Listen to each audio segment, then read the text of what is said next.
それの基本的に真似だったので。アメゾ。アメゾ。そうアメゾ。アメゾ。だからアメゾからなんで2ちゃんなの？そのサブっていう意味で2ちゃん。あ、なるほどね、そのよく映画で日本語吹き替えと英語の部分とかそういう感じ？そんな感じ。適当だね。So we understand that you about Futaba and that relationship, and then so you skipped 3 because someone had it, and so you're 4. Asked him how he got to 2chan. Yeah, so there was the name Amezo. There was a kind of a board, and so I was a user of the Amezo, and I tried to make a message board like that. I mean, like Amezo. So it's kind of a second hand and second channel. So that's why 2channel is the name I named it. So, はい、アメゾンさんのおかげです。Okay, so we'll take a couple more questions and then maybe wrap it up. Yeah. So first one is how did you come up with Moot? That story isn't actually very interesting. Or Rob, or you go by many aliases. I do go by many aliases. Moot was just I started using Moo for whatever reason, and eventually it became Moot. I actually did pick Moot before I knew Moot was a word. I was very young, or before I understood what a moot court or a moot point was, and yeah, over time, over the past few years, I've gone by many different names. I still, most people don't actually believe my name is Christopher. At this point, I've gone by Robert, Richard. I mean, people have their own theories as to what my name is and how old I really am and where I really live. So, people will always have their theories. 面白いのはちょうどね、どこにいたっけ先週？コミコン。コミコン。サンディエゴで彼の知り合いが出てきて、来週ムートと会うんだねって言われて、でムートはもともとロブだったりで今はクリストファーと言ってるんだけど、本当の名前が誰も知らないみたいなね、本当の年と本当の名前で、ムートっていうのは無意味なっていうのは直訳で、そうなんだ。そうだからムートポイントとかね、そういう無意味なポイントなんだけど、多分クリストファー・プール、多分。Do you have any ID on you? ID カード見せて。Maybe Christopher Poole. Maybe not. Nobody knows. で、じゃあ最後の質問にしようか。時間が落ちてるので、お二人がそれぞれ想像する、究極なソーシャルメディア、あるいはソーシャルメディアの最終形は何でしょうか。It's tough. いや、そんなのないでしょ。I thought it was a good question. 英語で聞いてないよ。So it's a question for both of you. It says 二人って書いてあるからね。So it says to both of you, what is your image of the 究極? Final, extreme, extreme or final, or where do you think social network is going, or where social media is going? What will it be like in 10 years, 20 years? We talked about bulletin boards, 20 years ago. What do you think social networking will be like 20 years from now? You get to go first. I said there's no ultimate social media or something like that. So there should be like a Facebook, so real name world, and there should be like an anonymous one, like ours. So there is no such thing perfect social media. That's me. Yeah, I mean people right now are working on kind of decentralized alternatives. In the U.S., a really good example of that was a project called Diaspora, and it started as a Kickstarter, as a kind of like a crowdfunding, group funding project, and it was for students, and they started, and they envision a world kind of similar to the way WordPress works, where you can have your own blog and you can host it yourself, and then they can all be interconnected. I mean, blogs are all kind of interlinked, and so they think it should be the same way with your profile and with your your personal data like that, and so people would run their own nodes. And so it's an interesting idea. I don't know that the world is ready for it, right this minute. But I think it's hard to imagine. Facebook is approaching 1 billion users. in the next few years at least, or maybe even only a year from now. And that is their goal. That's the milestone they're driving for, is 1 billion users in one place. And obviously there are a lot of kind of pros that come along with that in terms of you've built a really strong graph, and it's hard to then kind of extract people from a site like that when they've got all of their friends and interests there. But people always kind of crave alternatives. I mean, every misstep that Facebook makes, it creates an opportunity for another company to come in and exploit that. I mean, like all businesses, Microsoft, Google. And so it's hard to imagine Facebook being on top forever. And hopefully sites like Diaspora, are kind of the more decentralized, and sites like Nichan and Futaba and 4chan, will continue to exist and offer an alternative to people. 彼は was it Diaspora, D-I-A-S-P-O-R-A.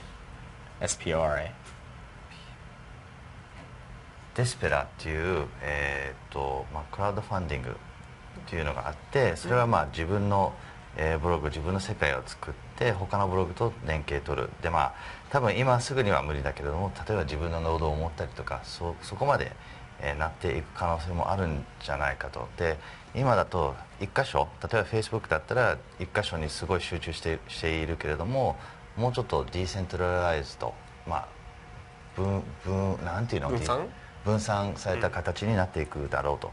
ただしFacebook の目標っていうのが、ユーザーがあと1年で10億人、1ビリオン、10億人を、狙っていると。ただし Facebook が何か一つでも間違えたら次にチャンスが出てくるから、いろんな企業が出てくるだろうと。だからもっともっと活性化していく、業界としてはもっともっと面白くなってくる。で一番いい例としては、例えばマイクロソフトだったら、5年前10年前だったら Google ができる前にもうマイクロソフト、だけだったのが Google がいきなり出てきて、新しいサービスが展開された。でそういった可能性は今後、どんどん出てくるんで、結構その辺は楽しみ。はい。Apple is better than hey 彼は元々マイクロソフト社員。いや He was a Microsoft guy. So any last thoughts on Canvas? Anything you want to say about it? Try it out. When are your plans to actually roll out the final service? Yeah, we'll be opening it up probably in the coming weeks or months. It's still very, very early and very, very beta. And it represents just a kind of a kernel of the long-term vision for the site. But we're having fun with it as a team, and we think our community is having fun with it, and we'd love to see more people use it so we can collect more feedback and grow it kind of organically, as 4chan did. And 4chan, and I've said this in the American media too, but they'll always continue to be separate. I mean, 4chan offers its own distinct kind of offer, its own product, Sure. and has its own unique community, and we don't want to have any sort of impact on that. And as long as 4chan can sustain itself, I'm more than happy to continue running it for as long as I can. But Canvas will be the thing that I'm focusing on right now. Right. 彼は今後数週間数ヶ月でキャンバスをベータからファイナルの方に持っていきたいんだけれども、今本当に楽しくてチームとしてはどんどんよく改良していって、でベータユーザーに対してはぜひフィードバックくださいと。でそのフィードバックによってどんどんサイトがみんな使いやすくするし面白くするし、なので期待してくださいと。で彼としてはすごいこだわりがあって、4ちゃんは4ちゃんであって、欲しいし、そのまま継続していくし、でキャンバスはキャンバスで、違ったことができるということで、みんな本当に期待してほしいと。Yeah, it's like for me 2 channel and Nico Nico 動画。Yeah, it's like Yeah, 2 channel is just 2 channel, so I don't wanna. Have you found it? I mean, how has it been managing having a full-time job doing Nico and having Nichan still kind of on the side as a hobby project? Do you still find time for both, or? I mean, so you mean the part-time job for 2 channel? だから2ちゃんとニコニコを両方やって結構大変じゃない？I don't use much time for 2 channel, so it's not a big deal. Just a swing thing, legal issues takes something, but time isn't so important. Yeah, that was actually one of the questions about your lawsuits and how are they going? And then for you, have you ever been sued or have you seen any legal issues, or how do you avoid them in the U.S. or Europe? For me?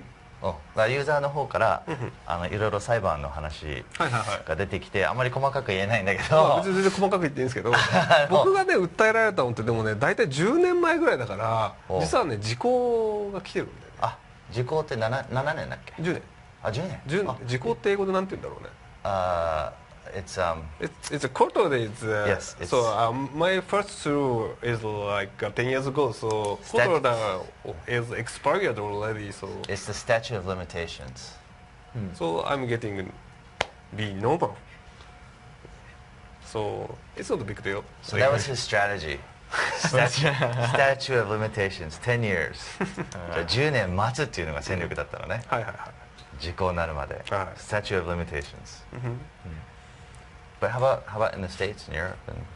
We've actually never had any sort of legal trouble. I mean, really, I think the thing that's most of a concern in the United States is like DMCA is hosting content that's infringing copyright.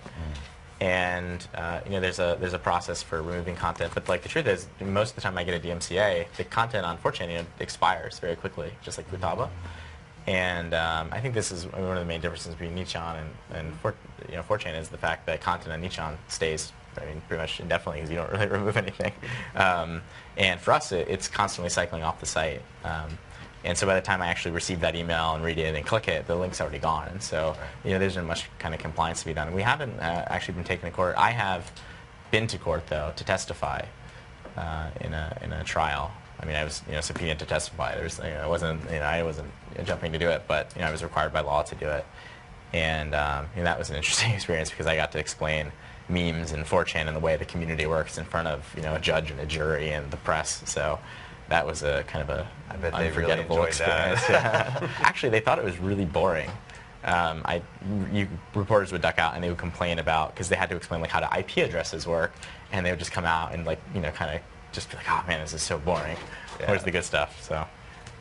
彼自体は4chan で訴えられたことなくて、DMCA 要は、版権ものなんでちゃんと落としてくださいと。で大体そういうレターとか来る前までに4chan って永久的に保存してないから残んないからもうなくなってもう話はなくなる。だから自分が裁判されたことはないと。で2chanと違って永久的には保存しないから、アメリカではそういう対策でもやっぱりその知的財産というのが、一番問題になってくる分野ではあると。まだ一回裁判出ていると。で裁判出たのは、それなんでって聞くつもりなんだけど